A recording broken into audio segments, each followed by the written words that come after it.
Good morning, all of you. Today we are going to learn the third type of ratio, that is turnover ratios, or you can say activity ratio, or also you can say performance ratio.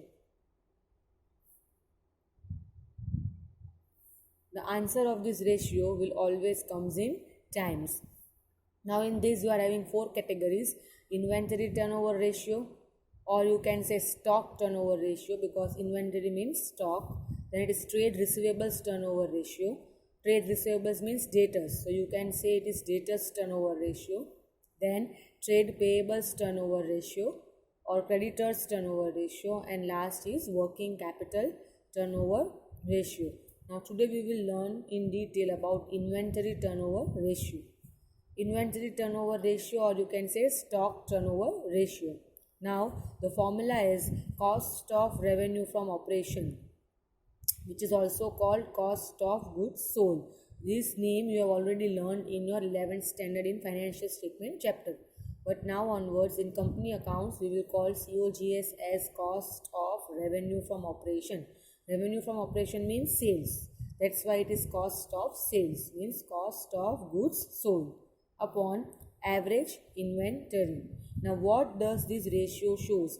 This ratio shows that the investment in your inventory, that is investment into production, how many times you are able to generate your sales. Let's take an example that your cost of goods sold is 10 lakhs and your average inventory is 5 lakhs.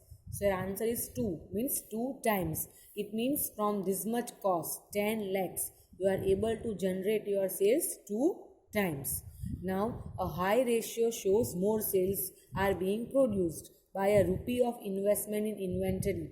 Now by a rupee of investment in inventories means that whatever investment you are going to do in inventories, in your stock or say in your production, how much number of times you are going to produce a sales. As I said that suppose you have invested 50,000 in your inventories, right? And your answer is 10 times. It means that from the 50,000 of investment in inventories, you are able to generate your sales 5 times. So a high ratio shows more sales are being produced and vice versa.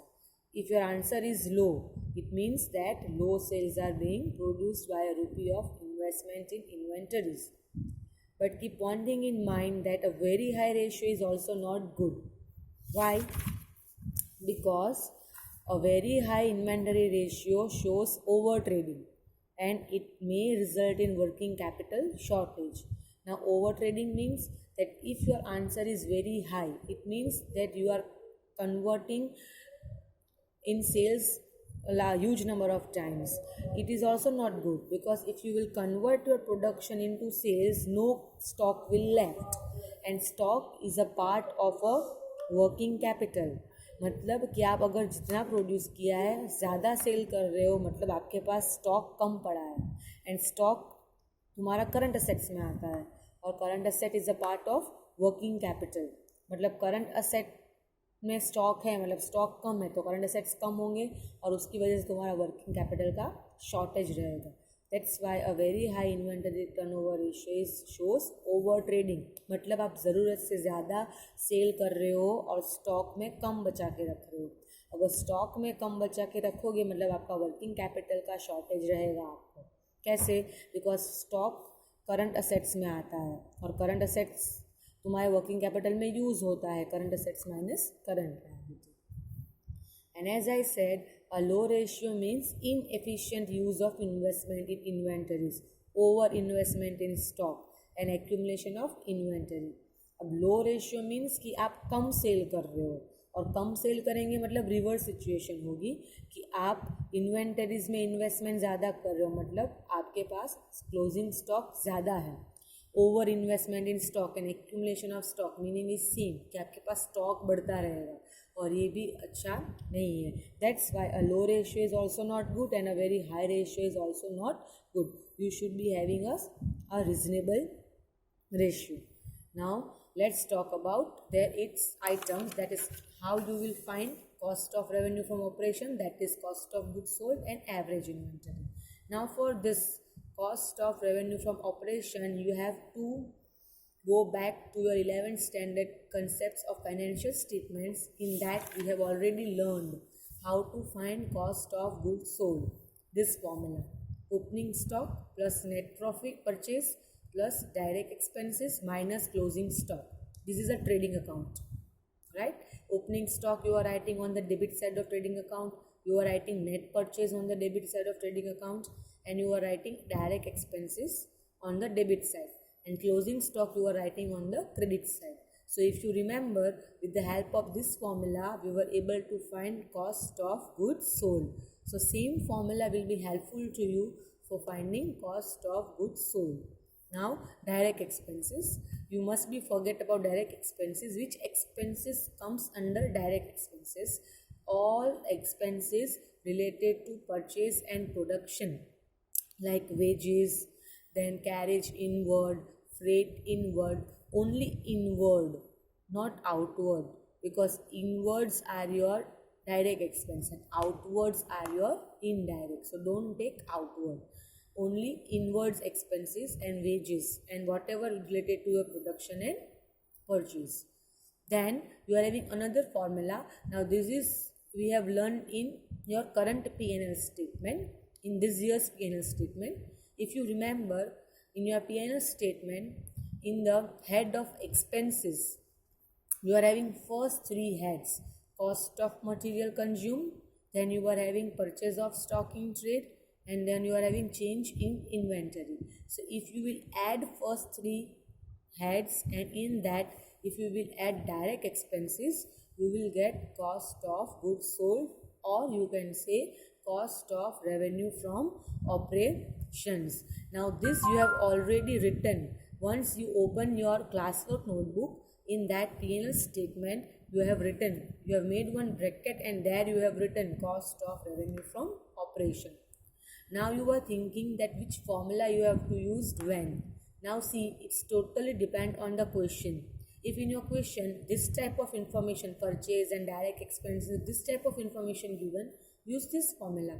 If this type of information is given, use this formula. And the last formula is also there. This is also you have learned in your 11th standard, sales. This is always total sales. Means you have to take both cash plus credit sales, and minus you have to returns. So you have to take total net sales, मतलब तुम्हें returns minus करना है, is equal to COGS plus GP. If cost and GP's formula is given, you will have to find with the help of this formula. So you are having three formulas for cost of goods sold. This opening stock plus net purchase plus direct expense minus closing stock. This is old one, this is a new one, and this is again old one. So you have to keep in mind all these three formulas, then only you will be able to find cost of revenue from operation. And then in denominator you are having average inventory. Now average means addition of two.